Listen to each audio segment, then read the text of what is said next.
Welcome everyone. In this video, I'm gonna be showing you how you can set up a VPN tunnel with a Mikrotik or Mikrotik router and private internet access. First thing that you need to do once you created your account and you already got your account set up with private internet access is you need to determine what is the closest server that you can go and connect to it from your geolocation. In my case, I'm in the US in the East Coast, so I need to look for the closest data center that private internet access has for me. Now, in the East Coast, I got the closest city that I have to where I live in is New York City, out of the data center pool. But I can pretty much just also use the US East pool, which I think is basically a combination of all the data centers that they have on the East. Meaning, like, for example, Florida is on the South, but it's still part of the East Coast. And so it might be into this pool. In my case, if I pick US East, I might not get connected to the closest access point through the third service. So in my case, I will just pick New York City. So once I know where am I going to be connecting, I'm going to copy this URL. It's set for the port number. And I'm going to keep this on my clipboard. And I'm going to go to my Mikrotik router, which I have over here. And for the sake of keeping this video short, I already have some stuff pre-configured, and what I'm gonna do is I'm just gonna show you how I did it. And on the description of this video, I'm gonna leave you like a paste bin paste of my configuration, so you can just go to the terminal here and just copy paste, and it will work. Obviously, you need to change some parameters on it regarding to your specific account, like your username and password. But this is what you do. I already have my tunnel built in here. All you need to do this is just click on the plus sign that you got over here, and you're gonna click what it says L2TP client. This menu might not show on this video because for some reason OBS refuse sometimes to record or pick the drop down menus on the Winbox console on Mikrotik. But once you click on that, you're gonna get this screen. Basically, here you can just name whatever you want your interface. You're creating a virtual interface with this, and you're gonna go to the tab that says dial out. Here you're gonna put your PIA username for the L2TP tunnel. You're gonna get this on your profile when you're logging into your private internet access. I don't mind showing you guys this because this can be changed at any time. You just click on the link and it says auto generate, and it will give you a total different one. And the password also change. This is specifically from your account. So this is nothing. Nobody else will have the same information that you're gonna have here. What you will have in common with everybody else is the password for the ipsec gateway. For PIA, you're gonna use the word mysafety. This is what you need to establish a tunnel or a trust relationship where within ipsec gateway. So, and along on the bottom, on the way that we're gonna do the handshake, I select MSH chap 2. I'm not sure if they support any of the other ones, but anyways, they are considered insecure. And MSH chap 2 is a little bit better. Not really like very secure, but you know, it's better than the other ones. And remember that URL that we copy, we're gonna paste it over here. This is the host where we're gonna be connecting, or the data center that we're gonna be connecting to get access to our tunnel. Our profile, I got already another profile, but that's just for me to connect to my home location. But you can use pretty much the one that comes from factory from the Mikrotik router. So it's just a profile for the encryption. You don't have to bother to do anything else here. So we're gonna click OK.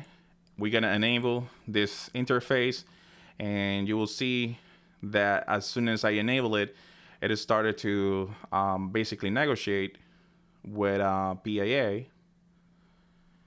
And 1 second, it's coming up. It's taking its time. Yep, there you go.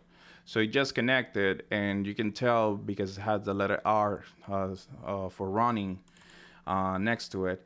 You can check what was the tunnel IP address that it was assigned to you. So this is the gateway, and this is your IP address on their tunnel, and you can monitor here the traffic and everything. Now, one thing to mention is that here you got an option to add this interface as your default gateway. This is okay. You can click on this, and it will then automatically, as soon as this VPN connects, it's gonna basically route all the traffic through the tunnel. But the problem with this is that if you public IP address is set up as DHCP, Mikrotik unfortunately give priority to whatever you acquire through DHCP. So in my case, this is my default gateway. And even if I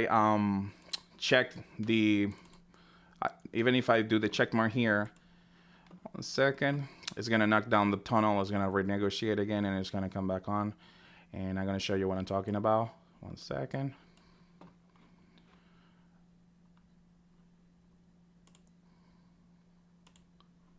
So, still trying to connect to it.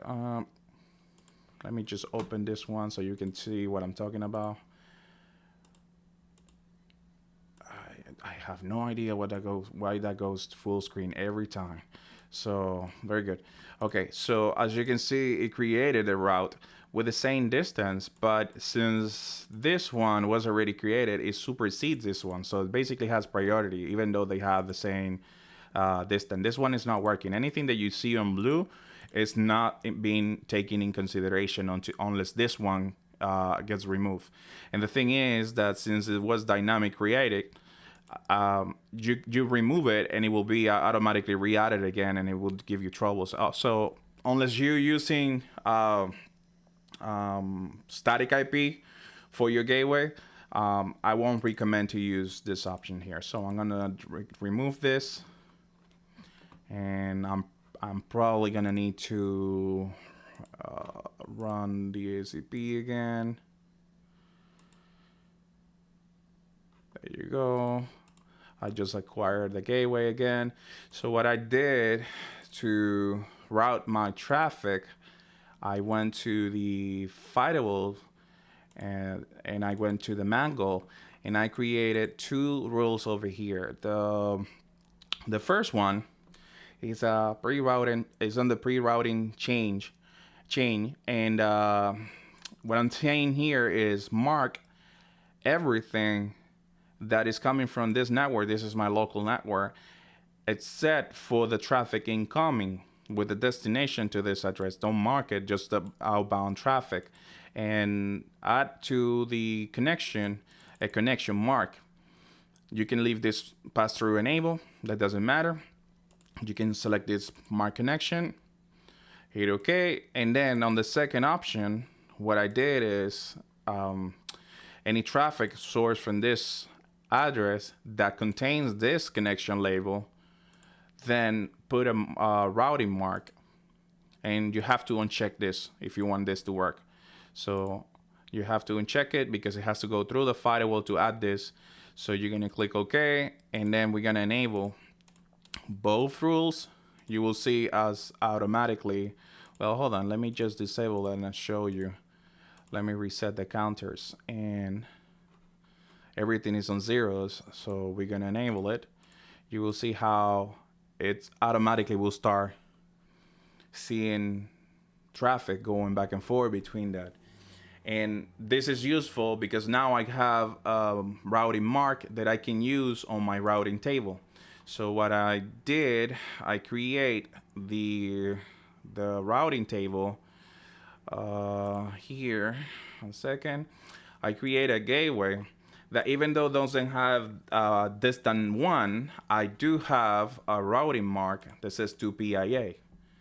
So no matter what, no matter that I still have my primary gateway from my ISP, all my traffic outgoing from my LAN is going through the tunnel, and the traffic returning is also going to come from the tunnel.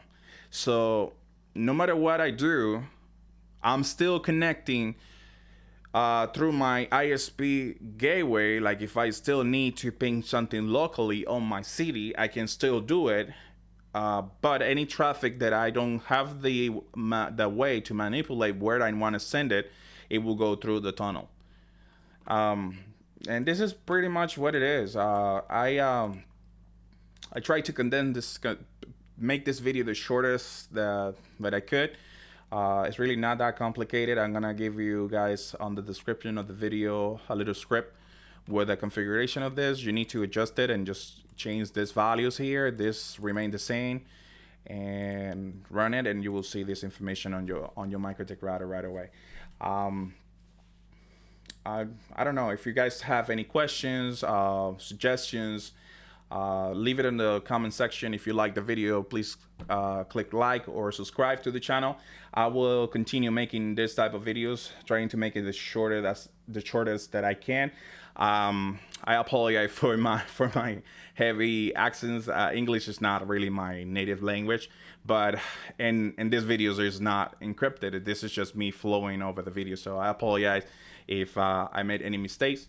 But I will be more than happy, you know, to read your comments and you know, and trying to improve the points that you guys point to me. Thank you for watching, and see you later.